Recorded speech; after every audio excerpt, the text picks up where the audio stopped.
Hello विद्यार्थी, नमस्कार। New Narmada institute coaching संस्थान विद्यार्थियों का स्वागत है। और आप लोग तैयारी को बनाए रखें, हम आपकी तैयारी के लिए पर लगे हुए हैं। चलिए, थैंक यू, धन्यवाद। आप मेरे इस चैनल को अवलोकन करते हैं और हम आपके इस प्रतियोगिता तैयारी के लिए तत्पर लगे हैं और लगे रहेंगे। चलिए, और लेते हैं नया टॉपिक हम आपके लिए संविधान सभा की। हम आपको भी क्या कवर करवा रहे हैं, संविधान, पॉलिटिकल साइंस, ठीक है, और कॉन्स्टिट्यूशन। संविधान सभा की प्रमुख समितियां एवं उनके अध्यक्ष। और यहाँ पर महिला सदस्य बहुत महत्वपूर्ण है विद्यार्थियों, क्योंकि यहाँ से पिछले एग्जाम में प्रश्न पूछ चुका है। फिर बोलता हूँ बार बार, मैं वही टॉपिक कवर करवाऊंगा जो एग्जाम की दृष्टि से महत्वपूर्ण है और जहाँ से प्रश्न एग्जाम में पूछ चुका है। अगर अगली बार पूछता है तो हम वहाँ उस प्रश्न को बना सकते हैं, तभी बना सकते हैं जब हम उस टॉपिक को कवर करे होंगे। चलिए, तो टॉपिक कवर करते हैं।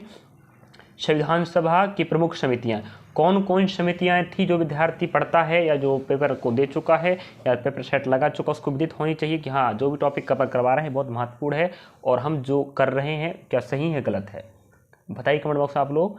प्रमुख समितियां एवं अध्यक्ष और महिला सदस्यों की बात करें यहाँ पर, ठीक है। तो संचालन समिति, अगर आपको पूछता है संचालन समिति के अध्यक्ष कौन थे, तो वो थे डॉक्टर राजेंद्र प्रसाद, ठीक है।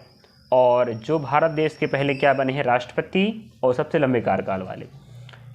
संघीय संविधान समिति, पंडित जवाहरलाल नेहरू, जो भारत देश के पहले क्या बने, बताएं, प्रधानमंत्री, ठीक है, पहले राष्ट्रपति पहले प्रधानमंत्री। प्रांतीय संविधान समिति, अब देखो, संघीय मतलब होता है देश और प्रांतीय मीन्स होता है राज्य। संविधान की बात करें तो संघ बोलते हैं और राज्य को प्रांत बोला जाता है, ठीक है। संघीय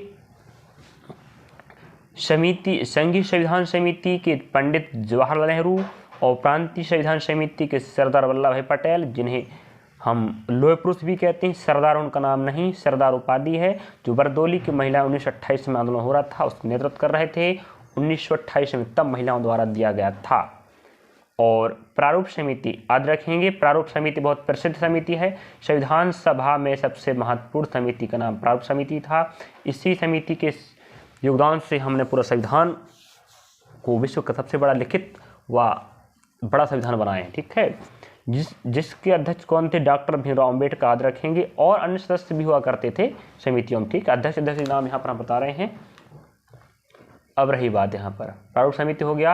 अब आता है संघ शक्ति समिति। संघ शक्ति समिति कौन है, पंडित जवाहरलाल नेहरू। हाँ, याद कर लीजिएगा, संघ दोनों संघ ही संघ है, थोड़ा संघ संविधान समिति और संघ शक्ति समिति, कोई दिक्कत नहीं, याद करने दिक्कत नहीं जाएगा, ठीक है। पंडित जवाहरलाल नेहरू। और छठवें नंबर समिति का नाम क्या था, मौलिक अधिकारों एवं अल्पसंख्यकों की संबंधित परामर्श समिति, सरदार वल्लभ भाई पटेल, याद रखेंगे। एक पटेल जो ऊपर भी हैं प्रांतीय वाले, और यहाँ पर भी समिति के अध्यक्ष थे, दो समितियों की, ठीक है। अब बात करें यहाँ पर हम राष्ट्र ध्वज संबंधित तदर्थ समिति। जो राष्ट्र ध्वज से संबंधित समिति था उसके अध्यक्ष कौन थे, हमारे डॉक्टर राजेंद्र प्रसाद जी स्वयं थे। और ऊपर भी आप देख चुके समिति के अध्यक्ष संचालन समिति और राष्ट्र ध्वज के डॉक्टर राजेंद्र प्रसाद थे। और संघीय और मौलिक अधिकारों एवं अल्पसंख्यकों के कौन थे, संघीय तो पंडित जवाहरलाल नेहरू है और संघ शक्ति की भी कौन है, पंडित जवाहरलाल नेहरू। अब रही बात यहाँ पर नोट, आप देख लीजिए, नोट बहुत महत्वपूर्ण काम रखता है, याद रखें। नोट बताने का मतलब होता है कि चलिए नोट की बात करें यहाँ पर हम।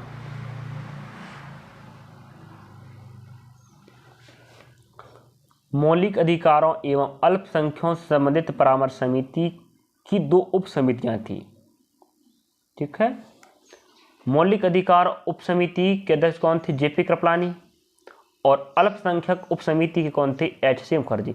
अब देखो, छठवें नंबर के आप देख सकते हैं यहाँ पर, छठवें नंबर में क्या दिया है, मौलिक अधिकारों एवं अल्पसंख्यकों से संबंधित समिति थी। इन दोनों को मिलाकर इन दोनों समिति, देखो, मौलिक अधिकारों एवं, अभी मौलिक अधिकार में पढ़ा चुका हूँ, मौलिक अधिकार अलग होते हैं, मौलिक कर्तव्य अलग होते हैं। मौलिक अधिकारों संख्या 7 थी, अब 6 हो गए, मौलिक कर्तव्य 11 हैं। मौलिक अधिकारों और अल्पसंख्यकों के जो नियम धर्म संबंधित हैं, इनका जो अध्यक्ष वल्लभ भाई पटेल थे। अब इसी छठवें नंबर को दो भागों में बांट दिया गया। मौलिक अधिकार अलग हो गए और अल्पसंख्यक अलग हो गए, तो इन्हें उप समिति बनाया गया। तो मौलिक अधिकार के जेपी कृपलानी थे, याद रखेंगे, और अल्पसंख्यक के एचसी मुखर्जी थे। ठीक है, अब यहाँ पर हम रही बात आज पढ़ लेते हैं। यहाँ पर मैंने बता चुका हूँ विद्यार्थी, यहाँ से प्रश्न आपके एग्जाम पूछ चुका है, साथ के साथ और नोट सभी को याद कर लीजिएगा, और प्रश्न अगर आता है तो बना लीजिएगा। प्रारूप समिति तो कितनों बार पूछ चुका है, सभी को पूछ चुका, याद रखें। ठीक है, फिर मत कहना कि हाँ सर पढ़ाए थे और हम नहीं पढ़ पाए। मैं रिपीट करके बोल रहा हूँ, यहाँ से प्रश्न आता है सभी को पढ़ लीजिएगा। चलिए अब यहाँ बात करें संविधान सभा की महिला सदस्य। अब संविधान सभा की महिला सदस्य से भी प्रश्न आ चुका है पिछले एग्जाम में, और यहाँ पर 15 महिलाओं का नाम दिया है, और 15 की 15 महिला, अगर आप प्रश्न पूछता है कि संविधान सभा में कितने महिलाओं को शामिल किया गया सदस्य के रूप में, तो आप क्या बोलेंगे? 15 महिलाओं को। ठीक है, हाँ देख सकते हैं आप 15 महिलाएं।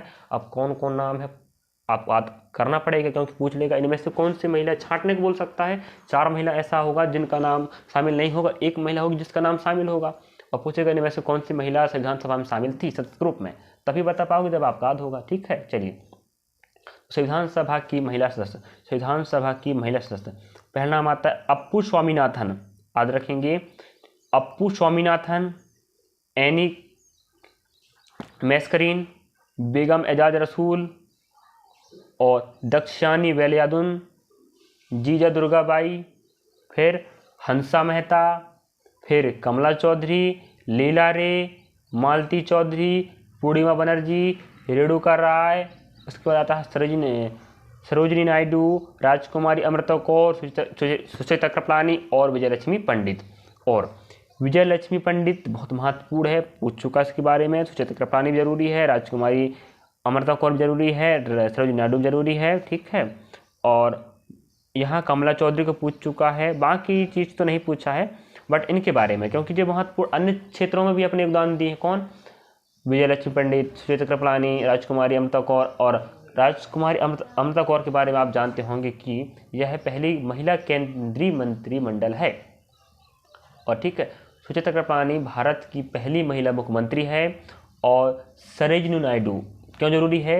यहाँ तो जरूरी है, संविधान सभा की सदस्य महिला थी, लेकिन और अन्य क्षेत्रों में काम किए। भारत की पहली महिला राज्यपाल है, और भारत की पहली महिला कैबिनेट मंत्री है, भारत की पहली मुख्यमंत्री महिला, और विजयलक्ष्मी यूएनओ में सदस्य बनने वाली पहली महिला। कौन? विजयलक्ष्मी पंडित। इसलिए जरूरी है।